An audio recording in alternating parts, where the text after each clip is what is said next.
Hello everyone.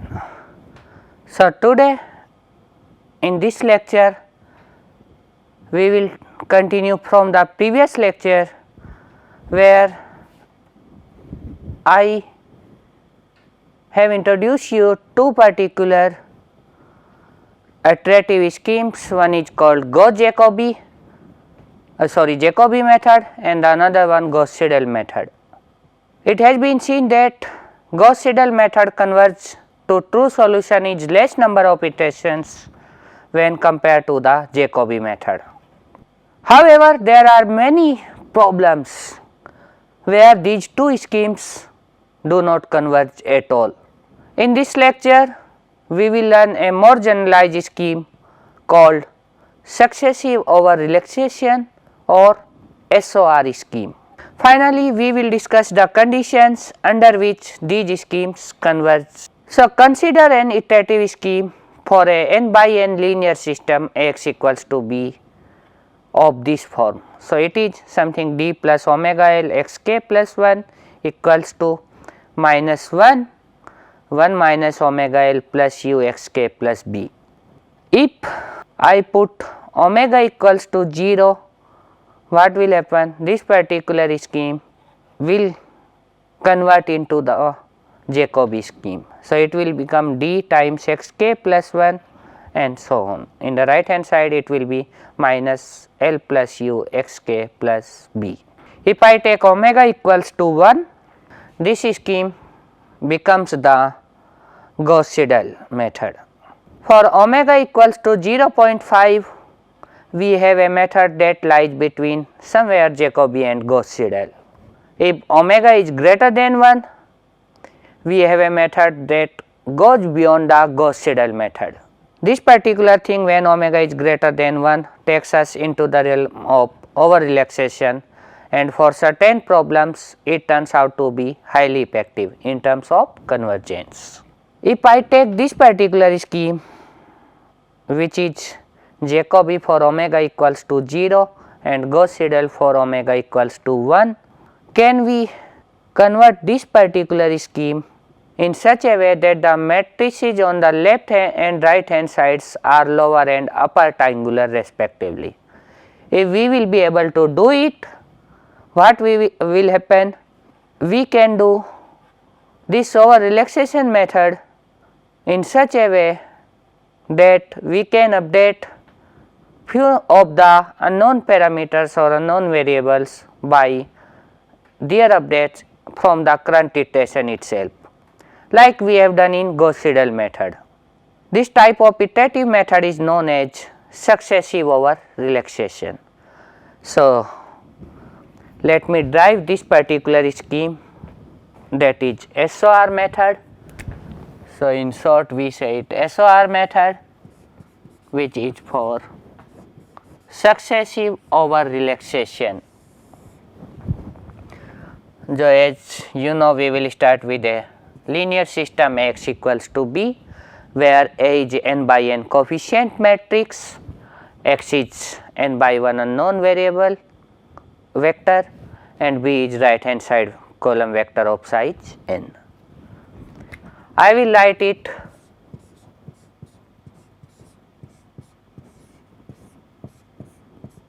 as the sum of three matrices L, D and U, where L is lower triangular matrix, D is a diagonal matrix and U is an upper triangular matrix.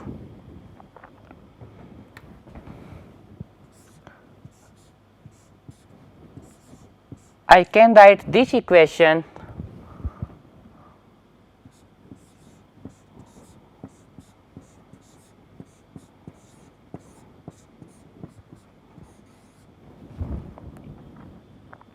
in this way also.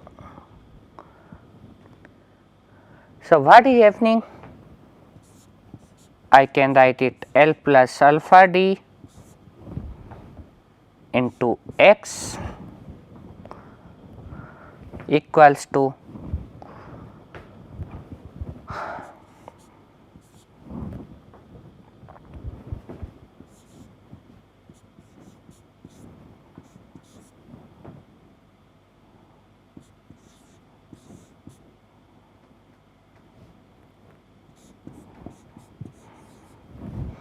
So, what I have done, this particular thing will remain in the left hand side and these three terms I have taken in right hand side. Now, just consider a relaxation parameter omega in such a way that omega into alpha equals to 1. If I multiply this whole system with that particular omega, the system will become omega L plus alpha into omega, which is 1. So, d x equals to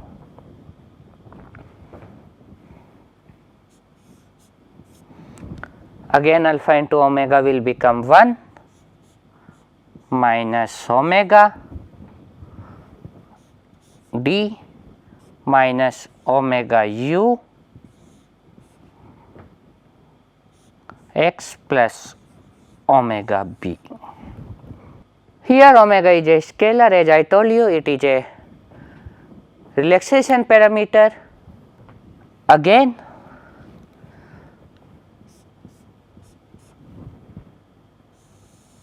if this is a non-singular matrix, I can find out the inverse of this matrix and I can pre-multiply by the inverse of this matrix in left hand right hand sides.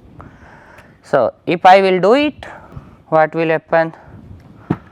In the left hand side you will be having x, then what we are having, just I am writing it, d plus omega L inverse into 1 minus omega d minus omega u x plus d plus omega L inverse into omega b.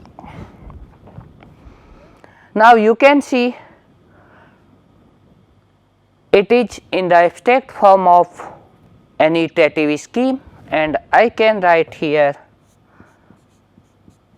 the value of x in k plus 1 iteration and here I will take the value of x in kth iteration.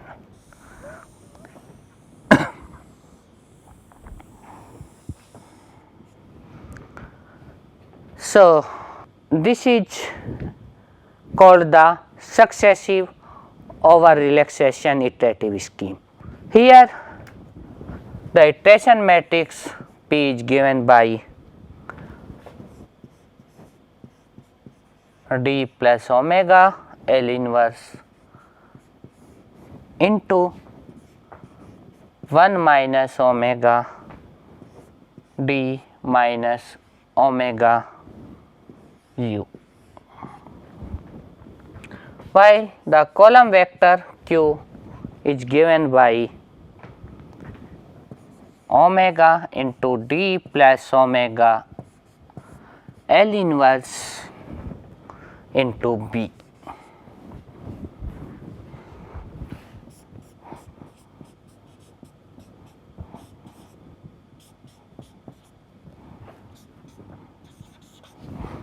So, this is the derivation of this particular scheme. As I told you, it is called successive over relaxation scheme.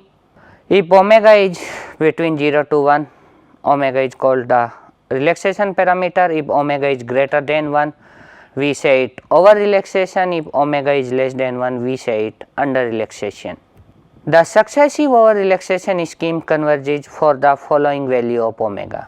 So, for the convergence of this particular scheme, we need to find out an optimal value of omega and that will be twice upon mu square 1 minus square root of 1 minus mu square. Here mu is the spectral radius of the Jacobi iteration matrix, and if you can remember, the iteration matrix in Jacobi iterative scheme is minus d inverse into L plus u. If we solve this particular example using the successive over relaxation scheme, it is a 3 by 3 system, and here we are going to perform 3 iterations of SOR method by taking the initial solution as 0 0 0. So, here from this particular coefficient matrix I can write L, D and U in this way. Then the iteration matrix P will become this 3 by 3 matrix, and vector Q is a 3 by 1 column, that is 7 omega by 2. This will be the second element and this will be the element in the third row. However, you can see here the iteration matrix P as well as Q is having omega in all terms.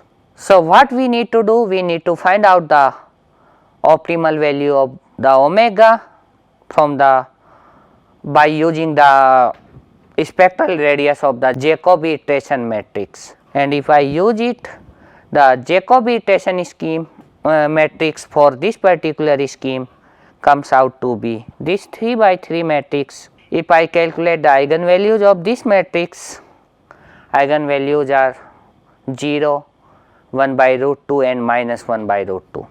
It means the spectral radius of Jacobi iteration matrix for this particular example is 1 upon root 2, and hence the optimal relaxation parameter for the SOR scheme is 1.171573. If I use this value for these two matrices, the final iteration matrix is this one and the column vector Q is this one, and scheme can be written as xk plus 1 p into xk plus q starting from k equals to 0 to 1 etc. So, if I use the 0 0 0 as the initial guess, in the iteration 1 I got x1, x2 and x3 this one, in iteration 2 this one, and in iteration 3 the values are coming out this one. For the convergence we can do the further calculations. So, this is all about successive over relaxation scheme. So, this scheme depends on a relaxation parameter omega, and based on that omega, optimal value of omega, it converges quite faster towards the solution, exact solution when compared to the Jacobi and Gauss-Seidel scheme. Now, we will discuss about the convergence for iterative methods. What sort of conditions are responsible for the convergence of any iterative scheme? So, here how to drive the convergence, we will show it here in an abstract way in a general setting, and then we will take some specific example for it. So, let us say we are having a system Ax equals to b, and this system we are solving using an iterative scheme p x k plus q. So, convergence of this scheme means if we are having S as the exact solution of this system, our scheme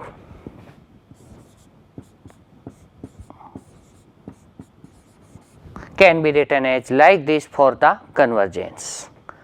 Means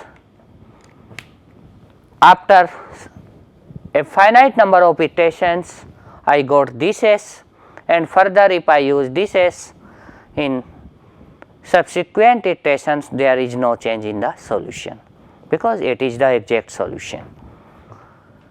So, let us say equation 1 and equation 2.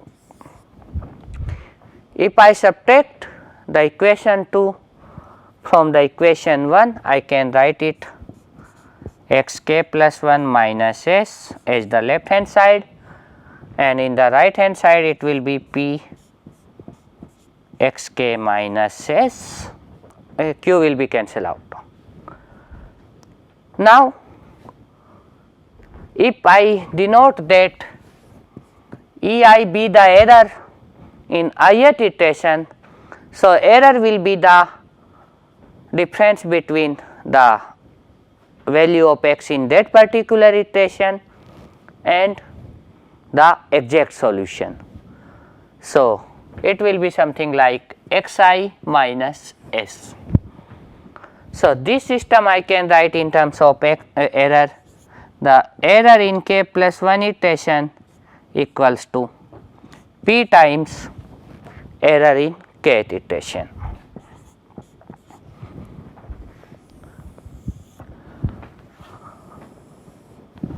Now,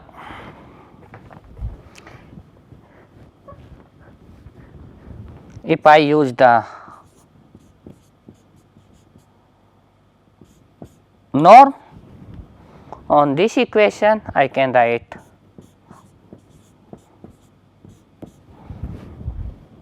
norm of ek plus 1 equals to norm of p into ek.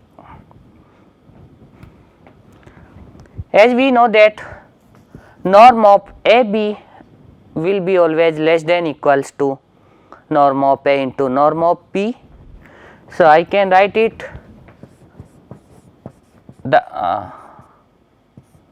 left hand side will be same as in the previous line. In the right hand side I will be having P E K and this will be less than equals to P into E K, or I can write E K plus 1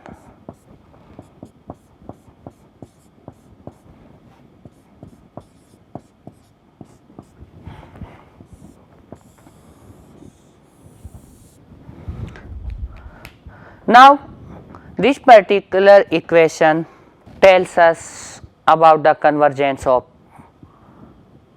any iterative scheme, and as you can see this equation is totally dependent on the iteration matrix P. So, this particular equation reveals that the system converges if we take the norm of P less than equals to 1. In such cases I can write, so if I take here norm of P less than equals to 1, this equation can be written as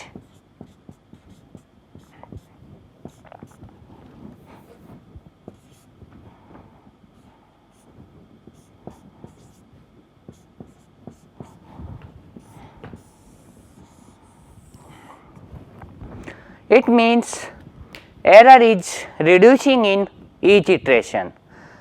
So, if we are having a very large error in the initial solution, in first iteration it will reduce, in second iteration it will further reduce and so on. So, basically when you are having large number of iterations, then what will happen? This particular equation tells us that error tends to 0 as this k tends to infinity, and this is the convergence of any iterative scheme. Basically what it is telling? It is telling to me that the solution, if error is going to 0 when k is in infinity, the solution is going to converge to the exact solution as k tends to infinity. It means this particular condition, that is norm of the iteration matrix is less than 1, gives a guarantee for the convergence of an iterative scheme. It means, however, I want to put a remark here that if we choose a particular matrix norm, say the infinity norm, and find that in this norm P, a norm of P is greater than 1, this does not necessarily indicate that the iterative scheme will fail to converge, because it is a sufficient condition, and here we are not talking about any particular norm. For a start, there may be some other matrix norm such as column sum norm or Euclidean norm that is strictly less than 1, in which case convergence is still guaranteed.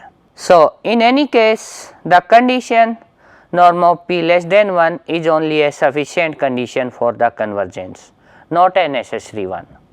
If we need to tell necessary as well as sufficient condition for the convergence of an iterative scheme, then the iterative scheme xk plus 1 equals to P times xk plus q is convergent for any initial solution if and only if every eigenvalue of P satisfy lambda less than 1. Every eigenvalue is less than 1 means the spectral radius of that particular matrix is less than 1.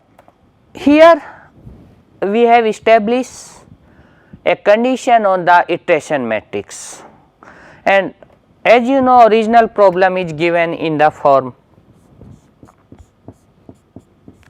Ax equals to b, and from here you need to derive the iteration matrix, in which you need to do some computation.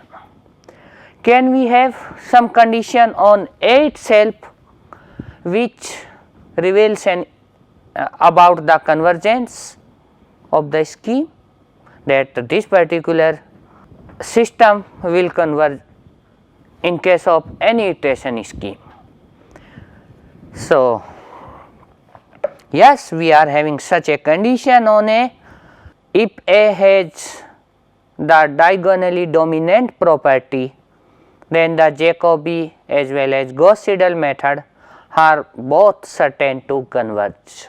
Now, what we mean by diagonally dominant? A matrix is diagonally dominant if in each row the absolute value of the entry on the diagonal is greater than the sum of the absolute value of the other entries. If we take the example of this 3 by 3 coefficient matrix, let us say, let me explain here. So, if A is 5 minus 1 2, the second row is 2 minus 8 1, minus 2 0 4,